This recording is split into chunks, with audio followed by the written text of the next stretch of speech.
Awe, me está assim contento de mira como ministro de Enseñanza Andy Cruz junto com o Consul de Merca a firma e a MOU para nós por completar Education USA. Education USA é um projeto que nós construímos já tempo de pandemia, no qual Aruba é um pioneiro de terreno aqui, nós estamos um país que começar com ele, e da nossa região e do reino nós é o único que está fazendo isso aqui. A intenção é para criar mais possibilidades para o próprio estudante, para nós jovens, por ter mais acesso ao estudo na América e mais acessível financeiramente também.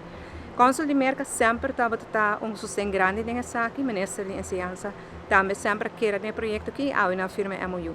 Com isso aqui, meu desejo e esperança é que o mais portas abrem, que os jovens tenham mais oportunidade para assim poder chegar no estudo na Gunanquia.